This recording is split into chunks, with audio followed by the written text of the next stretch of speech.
Hi, everyone. I'm Maggie Lake, and today we are talking about the energy markets with Doomberg, everyone's favorite green chicken. Hey, Doomberg. It's great to have you on. Maggie, congratulations on the new show. So thrilled to be amongst the early guests. Thank you so much. Thank you so much. This is going to be a really fun ride. And it's a great time to be talking all things energy because there's so much happening in the energy complex. You've been writing about so many amazing things on your Substack. So I want to jump in, and I thought it might be helpful maybe to kind of break it up into some of the big buckets things seem to be falling into, sort of buckets of influence on energy. And let's start a little bit more immediately with crude because we've seen a lot of action there. We've seen prices go up, finally paying attention maybe to some of the geopolitical concerns, but there's a lot of focus on supply. And a lot of discussion in recent weeks that Saudi Arabia might be abandoning price targets in order to grab market share. How are you thinking about the crude market right now? Do you think that's a real probability? Great question. So when we begin any analysis of macroeconomics and even sometimes geopolitics, the first and most important question we ask ourselves is the world amply supplied with primary energy, or is primary energy in short supply? And it's just undeniable that right now we're kind of swimming in hydrocarbons. The oil markets are very well supplied despite more than a couple of years of OPEC's attempt to keep supply offline in an effort to prop up prices. The U.S. has just filled in that void despite concerns about slowing down production in the Permian Basin. The world is just replete with oil and especially natural gas and even coal. So we are physically very well supplied across the entire primary energy complex. The one thing you did allude to, of course, is geopolitics. And that's always a asterisk that you have to append to any analysis of oil in particular, because we're always one ballistic missile towards a aircraft carrier away from huge leaps in the price of oil and the resulting catastrophes that inevitably follow.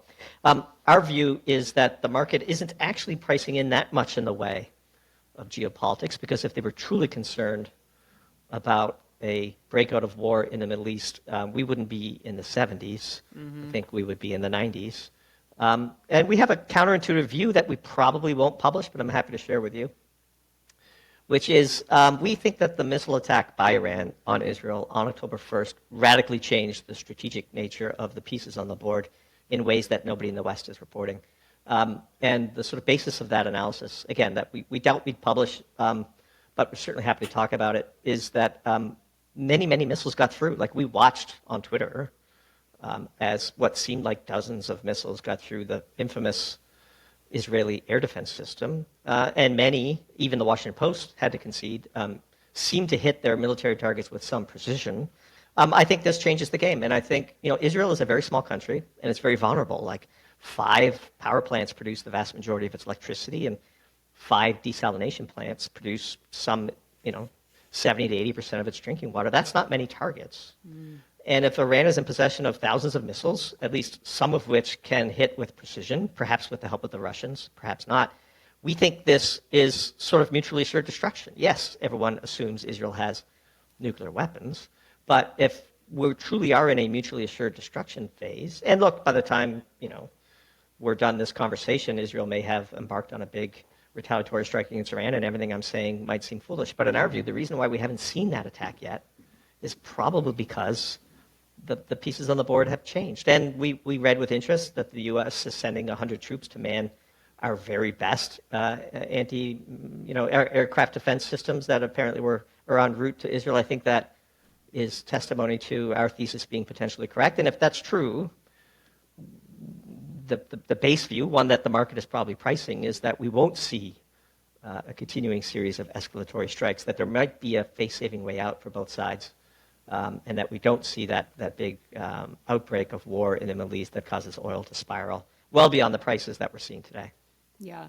So do you think is the market pricing in? I mean, we're talking about it's war games, right? It mutually assured destruction for everyone that gets involved. So if it gets to that point, so many other countries will get pulled in. It would seem that maybe things stop. Is the market just luckily complacent that might happen, or are they actually making an educated guess that it's not going to go that much further, if you get what I mean?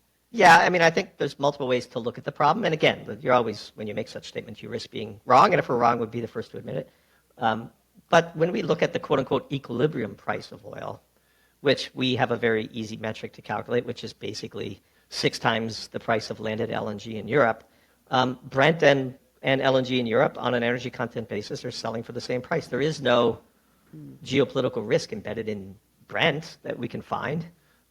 6 times 13 is, somewhere around the price of Brent today. $13 per million BTU is the number that we see on our board for Dutch TTF front month. And just for everyone's edification, there's 6 times the amount of energy in a barrel of oil as you'll find in a million BTUs of natural gas. And so that's why that number is used to sort of define an energy equivalency price. That spread has blown out, for example, when hostilities first arose, in the weeks after October 7th and those terrible attacks that occurred in Israel. It took a little while, but eventually that spread did blow open as it looked like things might escalate. But for the past several weeks, they've been trading in lockstep.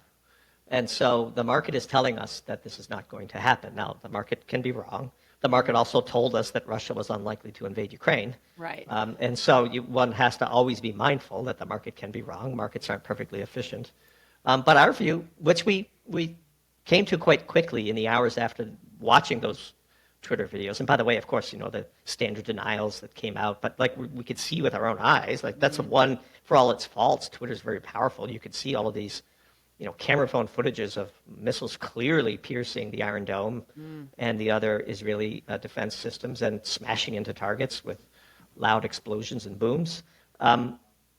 A dedicated attack on a very small number of critical civilian infrastructure, which, by the way, would be a war crime, and that's what we've seen Putin do in Ukraine. He's been taking out systematically the electricity grid just ahead of this upcoming winter, which we pray will be a mild one for the people of Ukraine's sake, at least.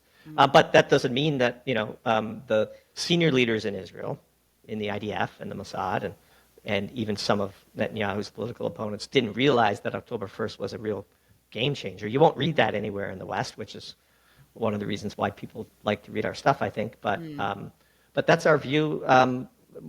Things have changed. It's been, 2 weeks now, and we've seen no retaliation. I think if you'd have set the over-under on Israeli retaliatory attack at 2 weeks, and you would have taken the under. But here we are 2 weeks later, and basically nothing has happened. So the longer this goes on without a response, perhaps that view is right. One of the reasons why you don't get into wars is you might lose them. This is like one of the reasons why war is always defined as the ultimate failure of diplomacy. Right. Sometimes they're inevitable. And of course, the people of Israel would say that October 7th made this war inevitable, and those who are opposed to what's going on would have different arguments. But from our perspective, from an energy lens, I think the lack of retaliation is consistent with our view that something really changed on October 1st. And they certainly don't seem to be prepared to make such a strike unless and until the U.S.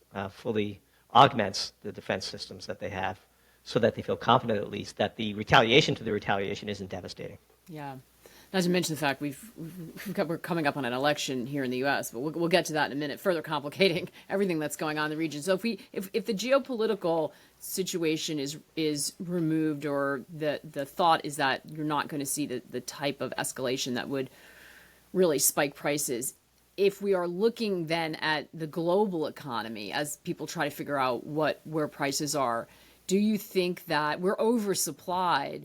Is that something that Saudi Arabia and OPEC would look to address, or do you believe the reports that they're annoyed and now grabbing market share and willing to drive that price even lower? We wrote a piece earlier this year called How OPEC Ends. And the sort of game theory of how cartels eventually run their course is pretty consistent across history. OPEC, should be said, has probably been the most effective and the most long-standing cartel in the history of cartels. They've done truly an amazing job of keeping the price of oil much higher than technology and deflationary forces of such technology developments would otherwise have it be. And despite all of those efforts, I mean, the price of oil as measured in ounces of gold has basically never been cheaper. In the Bloomberg inflation-adjusted index, oil is something like $23, $24 a barrel right now. As cheap as it's been since the 1980s, this is testimony to the technology wizardry of the oil and gas sector and the companies that operate in it. They will drill themselves out of business and have no discipline to do otherwise. And so right now, Saudi Arabia, which has tried to impart discipline only to see other members of the cartel cheat, which I think is their view, they have their own budgetary pressures. MBS has created a society that needs a certain amount of revenue from the oil and gas sector. If that revenue comes up short, it's not like they have downstream sophisticated manufacturing to benefit from low energy prices like the U.S. does, which makes it pretty unique amongst the petrostates. And so if everyone else is going to cheat, the fallacy goes that you try to make it up in volume. But of course, the inelasticity of demand for primary energy is such that that's probably not going to work. But when we saw that report in the Financial Times basically stating or warning the cheating OPEC members that they were going to take the gloves off in December, we viewed that as pretty confirmatory of our own analysis that, OPEC kind of under the radar is falling apart. In the last few years, 3 of the 15 members that existed in the cartel have left. OPEC Plus is basically Russia. Yes, Russia and OPEC are collaborating today, but they didn't always. You can go back to the early days of the COVID pandemic when Saudi Arabia declared a price war on Russia, which was a key contributor to the negative prices that we saw at the apex of the panic around the COVID and the response from the Western countries. And so, things don't always stay the way they are, and we suspect that one of the undoings of OPEC, which we articulated in the piece, is by keeping oil higher than it would be, you are motivating drillers in the Permian to produce more oil, and that's producing a huge amount of associated natural gas, which is being swapped for oil in various applications because it sells for much cheaper prices here in the U.S. And so we're seeing engine switching, we're seeing AI companies try to take advantage of dirt cheap hydrocarbons. Even today as we're talking, natural gas at $2.75 per million BTU in the U.S. is trading at an energy equivalent price of $16 a barrel. The cleanest hydrocarbon on the board is not going to be given away for free indefinitely. And once that demand for what oil would use to supply goes away, it kind of goes away forever. One case in point, which we've highlighted, is Bloomberg reported that in April, 30% of the new long-haul trucks produced and sold in China were powered by natural gas, not diesel. That has displaced a pretty significant amount of diesel demand. Then when you couple the gasoline displaced by the electric vehicle revolution in China, suddenly you see maybe oil is a little expensive at $75 a barrel. So I think if geopolitical risks were totally taken off the board, both natural gas in Europe and oil would fall because the markets are just very well supplied right now. So are we looking at something that can get down as cheap as $50 a barrel for oil? That's a number that's thrown out there sometimes. So or is this a range now that's going to be pretty tight? So the thing about the energy markets is interesting is you could calculate where they should be, which is an interesting input into your investing process, but it doesn't necessarily mean that they will go there or stop there if they reach there. But we have a current working model for what the equilibrium price of oil should be. And it starts with the price of U.S. natural gas that producers in Appalachia, for example, the dry gas producers who only produce natural gas, at what price will they truly earn their full cost of capital? And the break-even price, which is different than the price we're about to quote, is about $2.60 a million BTU, which is pretty amazing, by the way, that the break-even price of natural gas in the U.S. is about $15 a barrel, if that, oil, energy equivalent. We peg it at around $4. So at $4 a million BTU, the EQTs of the world are recouping all their costs and earning a return for the equity stack in their capital table. If you tack on $6 a million BTU for liquefaction and shipping, that means landed LNG at $10 a million BTU is kind of the equilibrium price for the cheapest hydrocarbon on the board. And since engine switching inevitably happens and arbitrage is closed, that would peg the equilibrium price of oil between $58 and $60 a barrel, depending on the energy content of the barrel. There's some wiggle room in these numbers, but for our purposes, it's close enough. So I think the equilibrium price, all things being equal, no wars, economy humming along, in that $50 to $60 a barrel is where oil would typically trade if it weren't for the cartel. Now, if the cartel collapses quickly, you'd see oil drop well below those prices because these things are inelastic and it doesn't take much in the way of excess supply for prices to overreact. But that's our view of the equilibrium price. And as long as we're above the equilibrium price of oil, that motivates American producers in particular to produce more natural gas than we need, which then becomes the catalyst for oil's ultimate undoing. Because in the long run, all hydrocarbons will trade for their energy content adjusted for logistics. So you brought up two of the other buckets I was thinking about when we're talking about this energy complex, and AI is such a huge one. And your Substacks on this have been really, really intriguing, because I think that the beginning of that AI story was so focused around equities and the NVIDIA story, and of course what it's done to fuel the bull run in equities. But more and more, I hear that energy conversation really being tied and investigated. The headlines from Microsoft and Three Mile Island, of course, are helping with that. But kind of give us your big picture view about the impact of AI and what that means for supply of energy. So we wrote a piece in the fall of 2023 that we think actually holds up pretty well. It was called Fission Chips. Great title. Must say that title came to us via our mutual friend Grant Williams, who's got a knack for such things.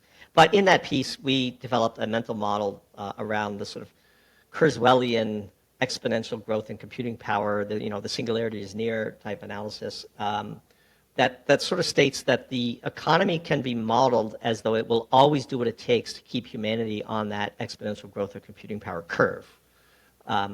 And if you have that as your sort of axiomatic foundation of analysis, it very quickly becomes evident, at least it was to us back then, that the first thing that would have to happen is a nuclear renaissance is needed, because clean, stable baseload power, set it and forget it for as many years as you need it. There really is no alternative to nuclear. And we hypothesized in that piece that the need to stay on this Kurzweilian curve and the exponential growth in AI computing needs in particular would necessitate a renormalization of nuclear power as truly back at the buffet of options that governments could use to power these facilities. In thinking through the problem further, we recently posted a piece called Bridge Burning, which I think will also prove to have been prescient. There's one critical flaw with nuclear as savior for AI power needs, which is speed.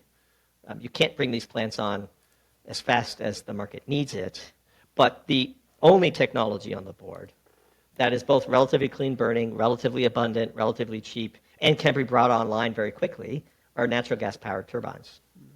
And when you assume as an axiom that that which must occur to keep society on this curve will occur by deductive reasoning, then you could see that the cheapest, cleanest burning hydrocarbon on the board is going to be soaked up by technology companies. And in the piece that we wrote about this, Bridge Burning, one of the sort of fallouts from that assumption is that, boy, these countries that are producing a ton of natural gas, chilling it and putting it on boats, wouldn't it make sense for the big tech companies to just intercept that molecule before you do all of that hoop jumping? And of course, we're seeing in Malaysia and in Qatar and Saudi Arabia, which are sitting on mountains of natural gas, the big tech companies are co-locating to where the fuel is.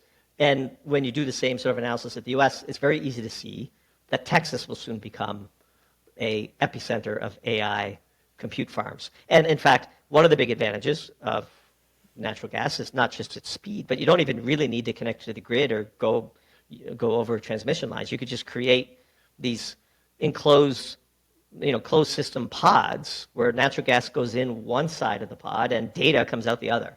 And you can transmit data much more quickly and much more economically than you can transmit either natural gas via pipelines or electricity via,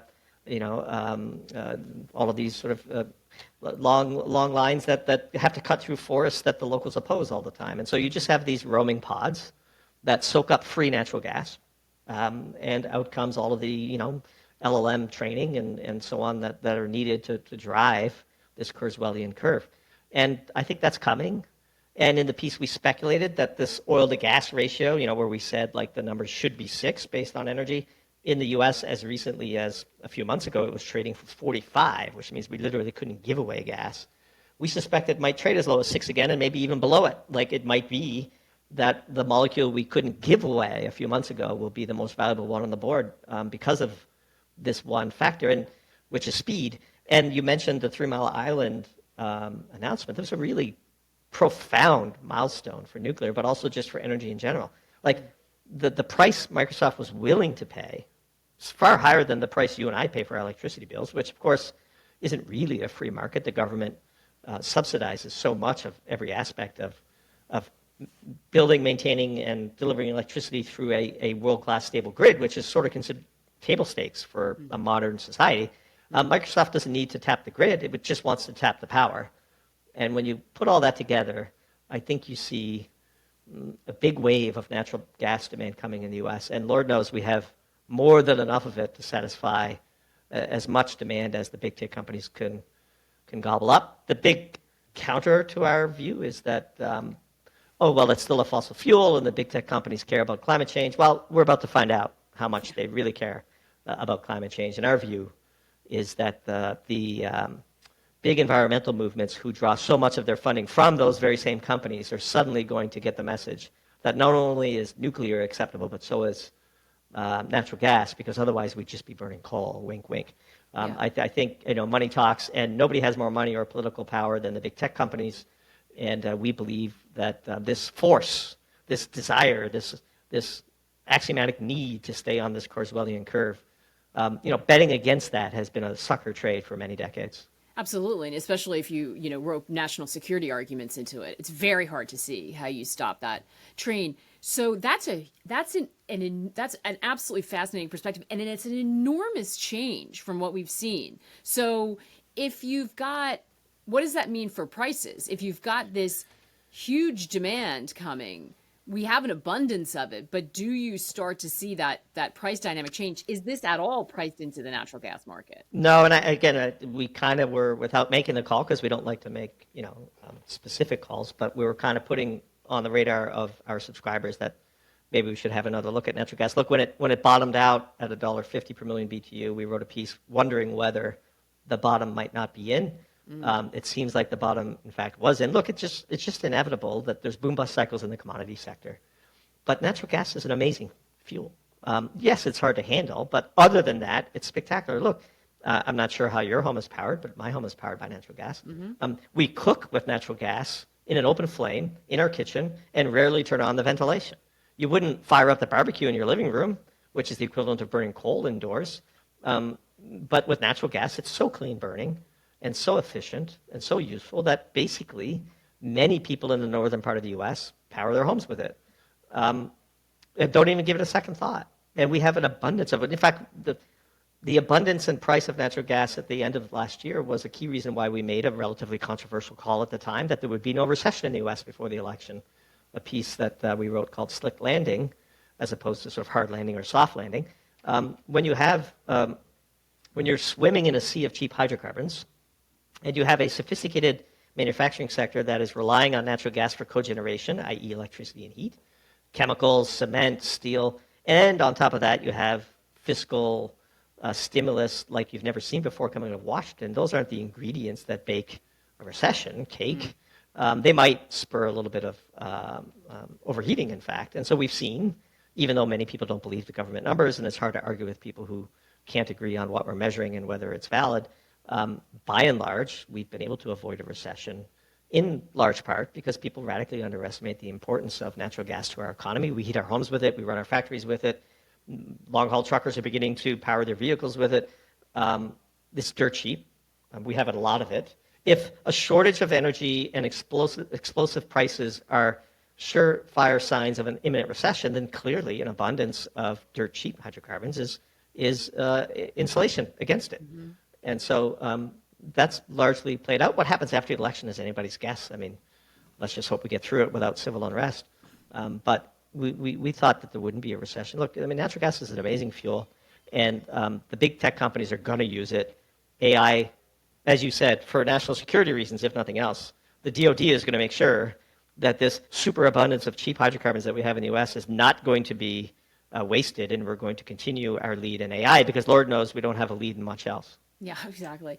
And also any attempt to regulate around anything, if there was any objection, is so far behind the pace of what's happening that it's also hard to imagine um, that sort of legislators getting a Oh, step ahead. even more so, Maggie. One of the reasons why the U.S. is a global energy gigapower is because if the project proposed doesn't leave the state lines or materially impact other states, the states get pretty significant regulatory oversight of what's going on. And so if you're going to build a pod, a closed loop pod in Texas, you You don't don't need even to ask really. anybody.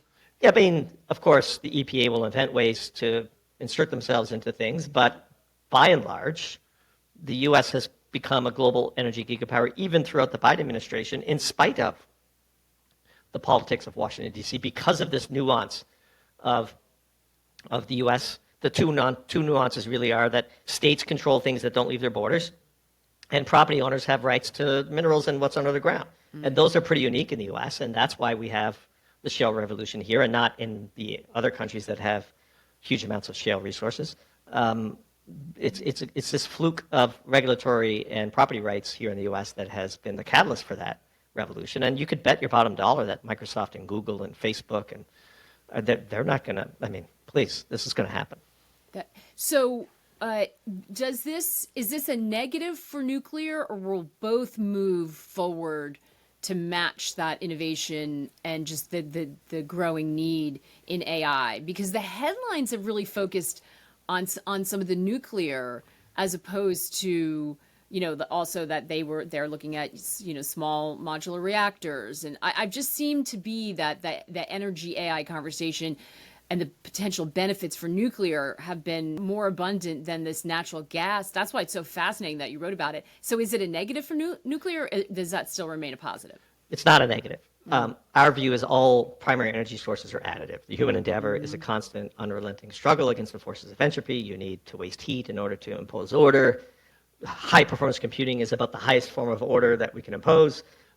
We will always and forever want more. All humans everywhere want a higher standard of living.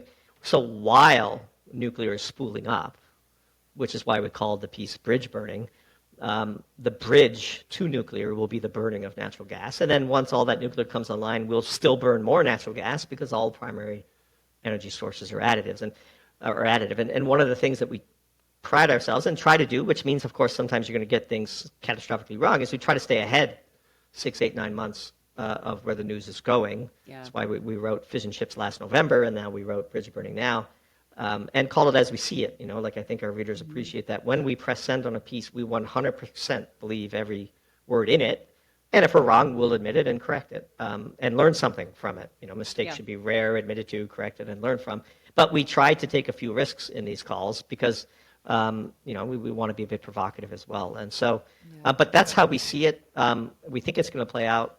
We'll see if the data comes in differently. We'll try to understand why and write about that. Yeah, when you're looking around a corner, you sort of have to do that. And it's not, so we're talking about nat gas, but you're also looking at the broader impact for other materials as well. And you've had some interesting pieces on things like tin. I know you got a lot of incoming on quartz, if I'm not mistaken, in one of them. Sure. So are we just, do some of the dynamics you described hold true across all of those?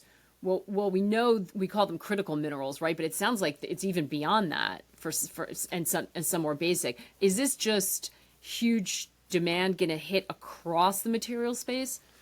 Yes. Let's take quartz for an example, because that's a bit nuanced, and that has to do with the hurricanes and Hurricane Helene in particular, which flooded out North Carolina and Tennessee. Right, there's a lot of talk, right, that Yeah. it's got the one source of supply, and you were Right. surprised you had as many people messaging you about it. And so, just to give people a bit of background, high purity quartz is relatively rare. Quartz is silicon dioxide. You might know it by its more colloquial name as sand. And certain types of sand are more important than others. So there's a sort of relatively clean version of sand called quartzite that is mined and used to make ultra high purity silicon, which is just Si, not SiO2, which is what we understand to be, silicon wafers and thinly sliced and all that stuff. Well, as part of the silicon manufacturing process, there is the need for what's known as quartz crucibles, which are these giant glass bowls, is the way you would think of them. And they're used in an important step where you convert ultra-high purity silicon into ingot wafers. But one area, 2 mines, produce some 90% of the, quote, high purity quartz that goes into making these glass crucibles.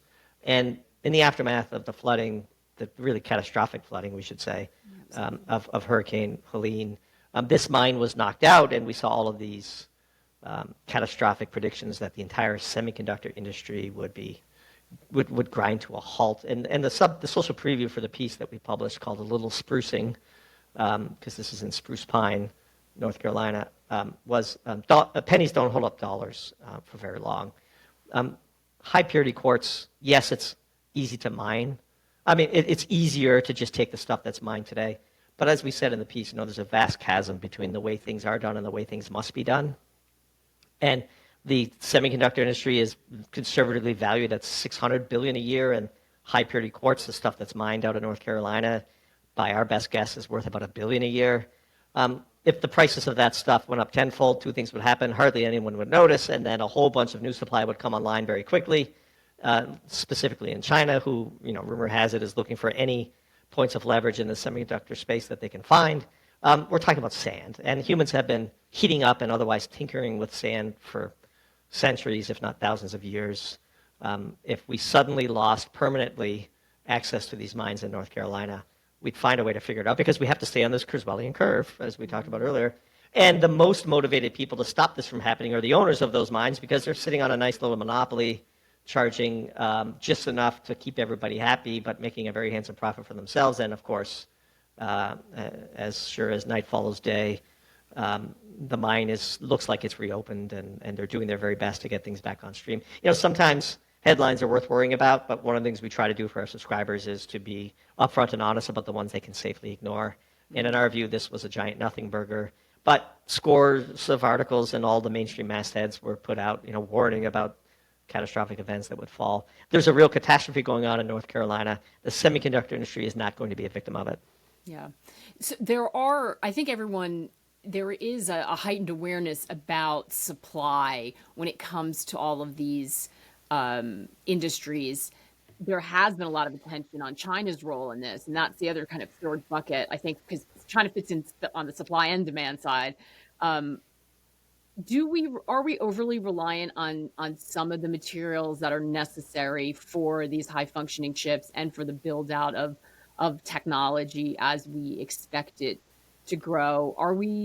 Does China have a monopoly or have an upper hand when it comes to supplying the global supply chain? Of course, 10,000% they do. They're very strategic about occupying certain critical nodes of supply chains. So if they are back integrated into the raw materials, they dominate. And if they're not back integrated in the raw materials, they make sure to overinvest a few steps away from those raw materials, the conversion steps, and put everybody else out of business so that everybody has to do business with China. Great example, not necessarily tied to the AI revolution, but it's in rare earth metals. So they do a fair amount of mining for rare earth metals. But if you take a concentrate from a mine, to convert that concentrate into the series of pure metals that are needed for magnets and electric motors and all those other applications, well, you have to process it. And it's very dirty, environmentally taxing. Few countries want to do it, and China just took over it. So virtually all of the world's processing of rare earths happens in China. So you could open a rare earth mine here. It doesn't mean you're not shipping that concentrate to China.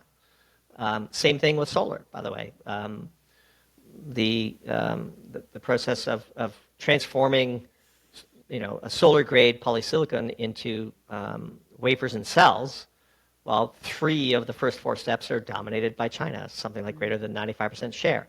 So you could have a high purity polysilicon factory here, and the U.S. has 3 of them, but every single molecule produced here goes there for processing, commingling with all of the material that is produced in the forced labor regions of China. So every solar panel in the world has forced labor polysilicon in it, because they're all commingled, because they're all processed in China. And so same thing, which is the motivating factor for us to produce this a little sprucing piece about the North Carolina situation. Like the most urgent actions being taken to get this mine back online were from the owners, because any extended outage would be the end of their business, and China would just take it over. I'm surprised they might even try now, having seen this vulnerability. So yeah, of course, and I think the U.S. Department of Defense knows this, and credit where credit is due. Our friend Luke Roman has been calling this for many years in his great letter, Tree Rings. Yeah, China owns a lot of leverage over us, and as we try to sanction them, they have tools that they will deploy against us. Yeah, and this is why this is interesting and worth getting an update on to see whether anything's changed. And it's a long road to change that, I'm assuming. But we're heading into an election where the only thing the two sides seem to agree on is the fact that they want to be very hawkish and very tough on China. That has that's gonna. Is that just? Do you think that is, without getting too far into the politics, just rhetoric, given how reliant we are on China? I mean, I think it's happy talk. Yeah, I mean, I think it's not the stuff of serious people who've studied the issue carefully and have come up with an appropriate solution to the dilemma. I mean, it's very analogous to the belief that we could somehow sanction Russian energy and that would hurt Putin more than it would hurt us. I mean, this is something we wrote in the weeks after those sanctions were rolled out in 2022, and we got a lot of heat for it, but we've been proven correct. Military might is a derivative of industrial might, and industrial might is a derivative of your ability to harness the necessary commodities that drive the economy. Now, the U.S. is blessed, because of the two quirks of our political system, to still be an energy gigapower. But we don't really have strong positions at the front end of most critical manufacturing supply chains. Our military-industrial complex is decidedly dependent on China for the front end of virtually everything we do, which makes it interesting that we're pondering starting yet another front of military conflict against China over Taiwan, as though they will continue to supply us with these materials in the event of open hostilities. We're lucky that they're still supplying them to us today. There's an urgent need for the U.S. to onshore, reshore, friendshore. It's hard to see how that happens with the U.S. dollar as strong as it is. I think a significant devaluation is needed to make U.S. manufacturing competitive again. That's not something any candidate is talking about, but as a natural and sort of axiomatic consequence of what Trump is saying, that's for sure. And that will be very painful. It might be necessary. It might be the way in which we get out of our debt spiral, but we need a reset. That reset has to involve domestic manufacturing capabilities for national security reasons, not just economic or Wall Street-driven quarterly results reasons. I think the total free market fails in that regard. It is not very good at pricing national security risk. I just want to back up because you said something really important. Are you suggesting the reshoring for national security reasons, not for earnings reasons, that don't expect it to happen and be profitable? Well, the friction of the transition is always the issue. It's very easy to say where you have to go. How you get there is a whole different question, right? Because it will be expensive. It will be a loss-leading enterprise potentially until you get to a point. Right. It can happen in the private sector. When shareholders have so much say, how could that even happen? Right. So then we shouldn't be getting into wars with China, right? I mean, what about a tariff? You're talking about a military war. What about tariffs? Economic or military? No, Right. This is when I said we have a very, justified or not, we have a very combative stance towards China. We have a very combative stance towards Russia. We have a very combative stance against our geopolitical enemies. That is because we are still under the illusion that we're the only global superpower and we could swing our bat and people would be afraid of it. Well, sometimes people punch back. And a little humility in international politics and geopolitics and international trade can go a long way. I think you can't have it both ways. You can't hollow out U.S. manufacturing, outsource all of your critical supply chains to China, and then go to war with China. I don't get it. It's very simple. I mean, this is a really, really important point, and I think some people in Well, no, I was gonna say some people in the markets may understand this, but I'm gonna take that back I because don't there's a think lot anybody. of anti-China Sure. rhetoric on Twitter and a lot of other places that And does not talk about the reality of what that would mean in cost. right, you can't have it both ways. Like, it's fine. Like, pick your side. We're going to be friends with China because we need to be. Great, party on, as usual. Profits for big companies hollow out the little guy. Income inequality explodes, but everybody gets cheap stuff. Lots of packaging. You press a button on Amazon, things show up. That's great. That's the estate. Go to war with China, all that's off. You just have to know that. The thing that's amazing to us across all these conversations, and this is the biggest failure of Western media, and why I think Substack is dominating, is there's no discussion of trade-offs. There's no honest account of choice A, choice B, what does each mean, and what should we do collectively. We have our cake, and we can eat it, and it doesn't cost us anything. Mm-hmm. That is the is-state. That is the basis. That is the framework of analysis. That level of sophistication forms our policy decision-making. I mean, you have to look no further than Ukraine. Like, this is an existential war for Russia, and they have giant supply chains surrounding Ukraine, and we're way over here, dependent on China, thinking that we're going to out-equip Ukraine and defeat Russia in a kinetic war on the battlefield. And by the way, we're going to layer on top of that sanctions that are designed to fail. That they were predictable. Like we like to say, a sure sign that something was predictable is to have predicted it. It was very easy to see that our sanctions policy against Russia was not only not going to work, it was going to backfire. It was going to enable Putin, which is why we were so loud about saying, hey, time out, we need to do something different. It's the same with China. Like, Xi Jinping, for all of his dastardly attributes, is a very shrewd political operator. They think in years and decades, not in quarters. Yes. And that's who we're up against. And if the longer we ignore that's who we're up against, the worse it's going to be. I see that they were engaged in some pretty provocative military exercises around Taiwan this weekend, which I'm sure you saw. Just coincidentally, as things in the Middle East are heating up and things on the battlefield in Ukraine seem to be not going our way, gee, what an opportunistic time to be pulling such things. What are you going to do about it, Anthony Blinken? Not much we can do about it. And so either we get nice with China, or we swallow an awful lot of medicine, wait for a few years, reinvigorate the U.S. industrial base, give more power to labor and less power to capital, which is why we watch with great interest the longshoremen strike on the East Coast. We're beginning to see signs that maybe profit is one input into national strategy, right? The Wall Street banks will oppose this, and the sort of lobbyists in D.C. who have earned a great living grafting off of these banks will oppose this. The big question is, will the DOD prevail over such lobbying? We shall see, but that's the war that's going on right now. That's why I think you see ultimately shareholders, right? There's no conversation about your short-term quarterly gain versus long-term security. I mean, we're all a part of that in some way.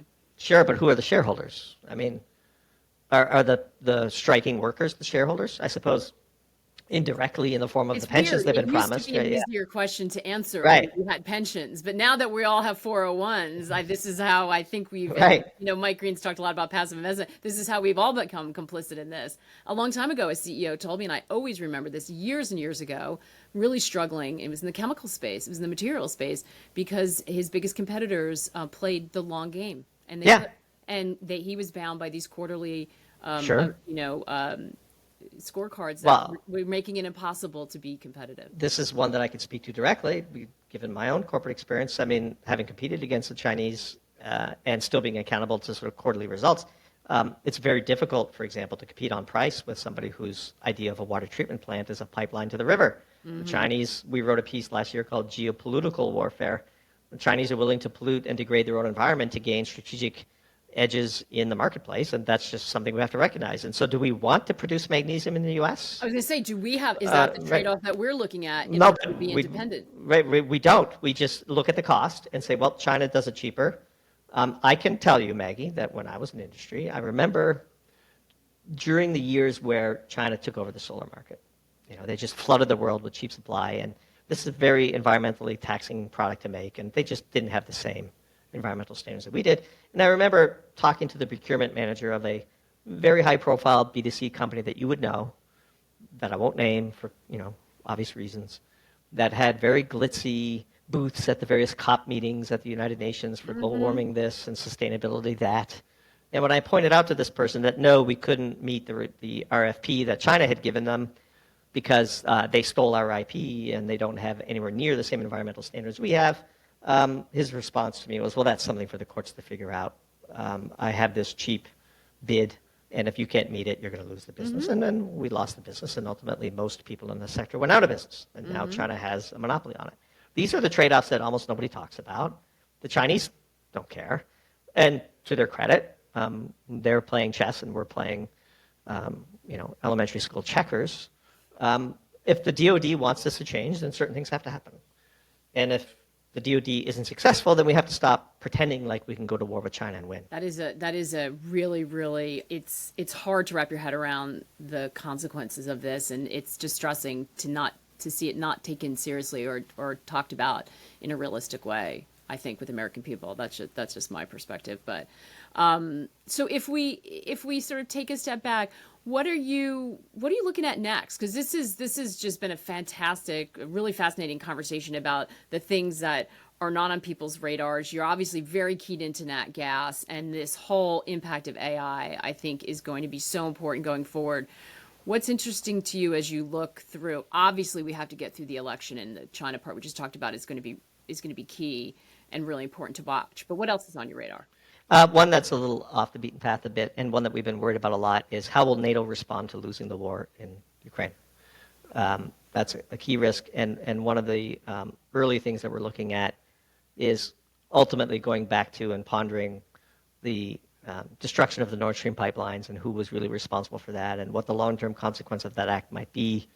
I know that's probably more important to us than to others, given the overlap between the media's role in this and the fact that this is a critical energy artery makes it especially interesting to us. We're wrapping up a piece on that. In fact, when I'm done with you, I've been pondering what the last paragraph should be for several hours, and that'll be the next task. We're also looking at this hurricane season and the potential meaning of it and climate change and the scientific sort of absurdities that we see. We have a piece that we're pondering, and it's a delicate subject to write about, especially as people are still recovering from the 2 hurricanes that have hit the U.S. this year. But sort of, if you take a step back statistically, this has been going on for a very long time, and what's changed is just our interpretation of it. So we have a piece in the pipeline tentatively titled Scientists Say, and it's mostly about science and how it's been corrupted, as opposed to sort of climate change and all those other things, because scientists, like all other humans, are,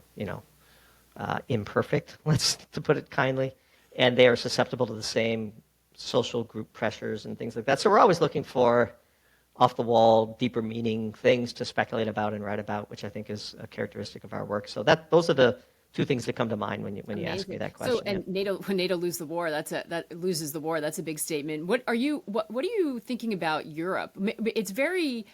It seems like it was so long ago when we were worried about Europeans freezing to death in their homes during the winter and their access to energy. And there have been so many other headlines. I feel like Europe's sort of fallen off the radar a little bit, but there are real issues there with their economy, with energy. Are you looking at Europe at all?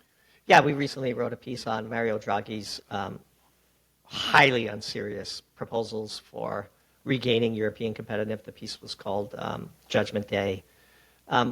Ultimately, yes, Europe was able to avoid the shivering masses that winter, thankfully. But what they have not been able to avoid are the long-term consequences of their energy policies, which is causing a highly predictable deindustrialization, especially in Germany. And that's only going to accelerate because they simply don't produce their own energy. Like in the piece we wrote, they consume something like 10% of the world's oil, but only produce 0.5% of it. A similar percentage of the world's natural gas, but like 0.9% of the world's natural gas they produce. They produce slightly more coal. I think they consume 4% of world supply and produce 2% of it. But look, energy vassals can't project military power. They just can't.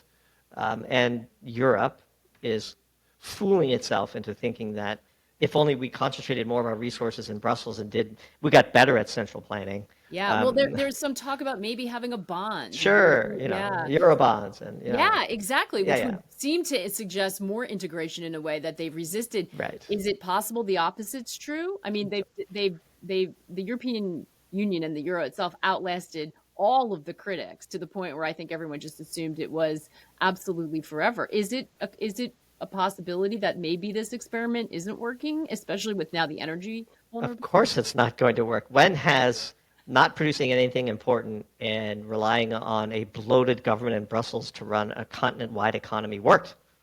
It's not going to work. I mean, these are just very simple.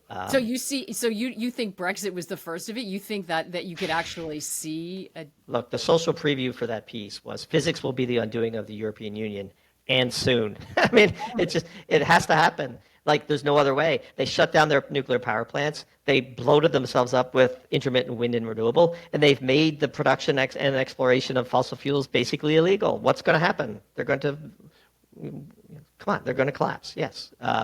You can't have heavy industry and a dumb energy policy. And you need heavy industry to have an effective military, industrial complex. that would be undoing what has been a really huge political Sure. Politics does not norm trump. for the Look, last, if I could leave you with one phrase, politics never trumps physics. Doomberg, it was so fantastic to catch up with you. I just love this conversation. You put so many things out there that we all need to be looking at, and everyone can dive into your Substack to get more on what we really just brushed the surface of. Thank you so much. You're more than welcome, and congrats again, and really looking forward to watch you grow as the captain of your own ship. Thank you so much. Thanks so much, and thanks all of you. As usual, good luck. Take care.